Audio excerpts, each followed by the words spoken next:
रहने और अधिकतम सुरक्षा के लिए, और चार्ल्स उसे एक विशेष क्वार्टर में ले जाता है जहां बहुत सारे खतरनाक लोगों को कोशिकाओं में रखा जाता है। चार्ल्स ने अपने पड़ोसियों में से एक को कुख्यात व्यक्ति के रूप में समझाते हुए जैक को अपने बिस्तर पर बांध दिया, जिसने कई लड़कियों को मार डाला और उनके शवों को यहीं रख दिया। बाहर जाते समय गंदा काम करते हुए चार्ल्स ने देखा कि मार्क खून की उल्टी कर रहा है और मार्क की मदद करने के लिए सेल में प्रवेश करता है, जिससे पता चलता है कि उसके पास एक ब्लेड है और जैक ने उसे देख लिया, इसलिए वह चिल्लाकर चेतावनी देता है। चार्ल्स समय रहते अपना बचाव करने में सफल हो जाता है और जाने से पहले सेल को फिर से बंद कर देता है। फिर मार्क उसकी भागने की योजना को बर्बाद करने के लिए जैक पर गुस्से में चिल्लाता है, जिससे सेल में मौजूद अन्य सभी लोग भी चिल्लाने लगते हैं। कुछ समय बाद जैक की आनुवंशिक जांच की जाती है और निर्णय लिया जाता है कि वह शांत है। मनोरोग वार्ड में ले जाने के लिए पर्याप्त है। चार्ल्स द्वारा जैकवे जेनेट लेने के बाद वह मार्क के पास जाता है और ऑफियम नामक उपचार का उल्लेख करता है। मानसिक वार्ड में निष्क्रिय रहने के लिए उसके सिर को धीरे से छूने से पहले नैन्सी नाम की एक नर्स ने जैक को 1 सेकंड के लिए इंतजार करने के लिए कहा, जब तक कि वह अपना कागजी काम पूरा नहीं कर लेती। जब वह दूसरे कमरे में होती है तो जैक अन्य मरीजों को देखना शुरू कर देता है। वह एक महिला के पास जाता है और सोचता है कि यह लिली है, लेकिन यह है दरअसल हिद नाम की एक मरीज मिलनसार थी और उसे एक कागज का टुकड़ा देती है।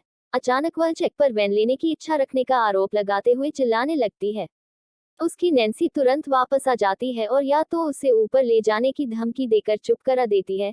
नैन्सी नियमों को समझाने के दौरान इधर उधर जैक दिखाती है।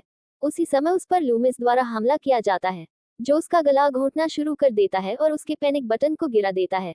इसे उठाया जाता है डेव द्वारा, जो इसे जैक को भेजता है ताकि वह बटन दबा सके। जेनेटिक जल्द ही कुछ शब्दों के साथ आता है। वह लूमिस को गो जैसा बनाता है।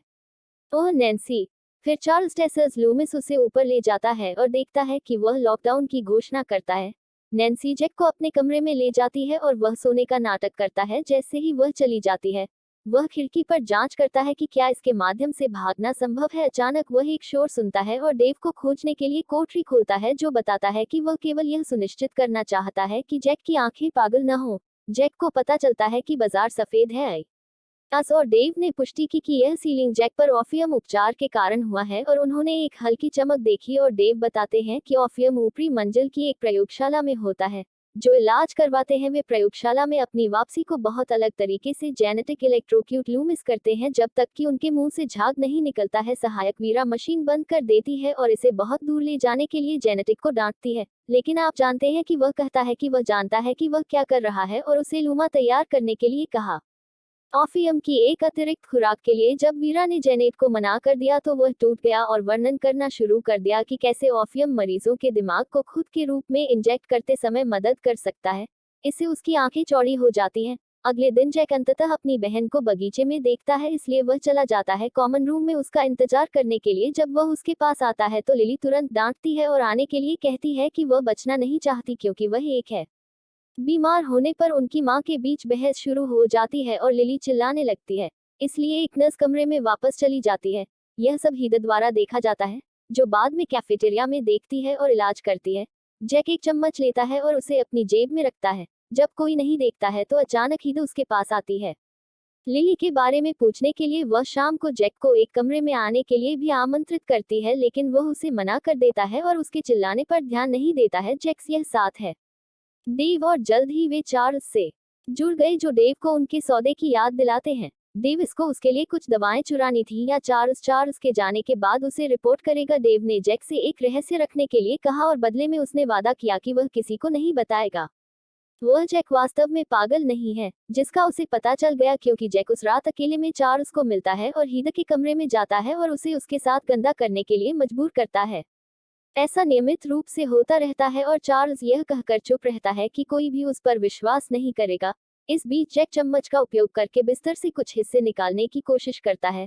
अगली सुबह वह उन हिस्सों का उपयोग करके खिड़की खोलने की कोशिश करता है, लेकिन वह असफल हो जाता है और इस प्रक्रिया में उसकी उंगली में चोट लग जाती है। बाद में समूह चिकित्सा के दौरान जैक को अपनी मां की बीमारी के बारे में एक कहानी सुनाई गई और बताया गया कि कैसे उन्होंने कई बार उसके मस्तिष्क का ऑपरेशन किया। उसके हाथ से खून बहता रहा और जैसे ही वे अपने घुटनों पर गिरते हैं और खून को देखते हुए हिलने डुलने लगते हैं, नर्स उन्हें एक सीट पर लौटने के लिए कहती है, लेकिन इसके बजाय लूमिस जैक पर कूद जाता है, जबकि एक अन्य मरीज चौड़ी आंखों के साथ फर्श पर खून चाटता है। जैसे ही लोग लड़ते हैं, अराजकता फैल जाती है। नज अपना पैनिक बटन निकालती है, लेकिन इससे पहले कि वह उसे दबा पाती, लूमिस ने उसके हाथ को काट लिया। एक स्टॉप पर चार्ल्स आता है और उसे बाहर निकालने के लिए लूमिस को टेजर करता है, लेकिन नज को पता चल जाता है कि सभी लोग अपने कमरे में चले गए हैं। उसने एक और लॉकडाउन की घोषणा की। जैक और डेव इस बात पर सहमत हुए कि लूमिस रक्त को जैक्स करना चाहता है, जिसका मतलब है कि ओपियम सिर्फ एक इलाज नहीं है। जैक ने जेनेटिक के साथ एक बैठक का अनुरोध किया और उसे अपने अपार्टमेंट से अपना पत्र प्राप्त करने के लिए कहा। उन्हें कागज के बावजूद पत्र मिल गया, कुछ शब्दों को छोड़कर खाली है। जैक घबरा जाता है और जेनेट पर उसके साथ चाल चलने या कसम खाने का आरोप लगाता है कि वह पागल नहीं है, लेकिन आनुवंशिक है, बस चार्ल्स को लेने का आदेश देता है। जैक अधिकतम सुरक्षा तक चिल्लाता है और हर तरह से संघर्ष करता है, लेकिन इससे कोई फायदा नहीं होता है। बदले में अन्य मरीज उस पर चिल्लाते हैं और मार्क उसे याद दिलाता है कि वह बदला लेना चाहता है। कई घंटे बीत जाते हैं और जैक को लगता है कि वह वास्तव में पागल हो रहा है। जब जेनेटिक जांच करने के लिए आता है, जैक फिर से पागल होने का नाटक करता है और अपने पहले गुस्से के लिए माफी मांगता है, इसलिए उसे दोपहर में मनोरोग वार्ड में वापस जाने की अनुमति दी जाती है। जैकेस ने उसे दवा चुराने की तरह ही इधर उधर छिपकर रहना सिखाया, क्योंकि वह ओपियम की जांच करना चाहता था।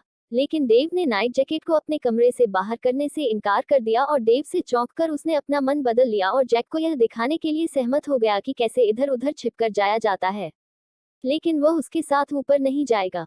चार्ल्स और डेव से बचते हुए दोनों सावधानीपूर्वक सुविधा के माध्यम से आगे बढ़ते हैं और डेव जैक को दिखाते हैं कि उस कार्यालय में कैसे जाना है जहां डेव दवा का सौदा करता है, जबकि जैक डेस्क की जांच करता है और उसी समय एक सुरक्षा कार्ड चुरा लेता है। चार्ल्स अंदर आता है, लेकिन दोनों ठीक समय पर पहुंचने में कामयाब हो जाते हैं। चार्ल्स चारों ओर देखता है और जल्दी से निकल जाता है। जैक सुरक्षा कार्ड का उपयोग करके दरवाजा खोलता है और चार्ल्स ऊपर जाता है। फोन पर ध्यान भटका हुआ है और वह सुरक्षा कैमरे की ओर नहीं देख रहा है, इसलिए जैक आसानी से इधर उधर घूमता रहता है और पकड़ा नहीं जाता। अंततः वह ऐसा कर ही लेता है।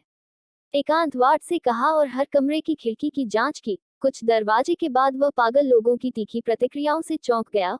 उसे लिली मिली, जो पिछली बार उस पर चिल्लाने के लिए माफी मांगती है और मदद के लिए गुहार लगाती है, क्योंकि उसने अपने पड़ोसियों को प्रभाव में देखा था। प्रयोगों में दुर्भाग्य से जैक वर्ष 4 आ रहा है, इसलिए उसे अधिकतम सुरक्षा जैक पहुंच सहित क्वार्टरों के एक समूह के माध्यम से भागने के बाद भागना पड़ता है। नेट प्रयोगशाला है। उसे एक पिंजरा मिलता है और जब वह देखता है कि अंदर लूमिस उस पर हमला करने की कोशिश कर रहा है, तो वह सदमे में वापस आ जाता है। जैक इधर उधर देखता रहता है और उसे ओपियम की एक बोतल मिलती है, जिसे वह एक स्केलपेल के साथ चुरा लेता है। फिर उसे छिपना पड़ता है क्योंकि वह आवाजें सुनता है। जेनेट उसके पीछे वेरा आता है, जो बताता है कि ओपियम बढ़ रहा है और मरीज के शरीर की जीनत को वह तोड़ देता है और उसे बांधते हुए अलमारियों के खिलाफ धकेल देता है।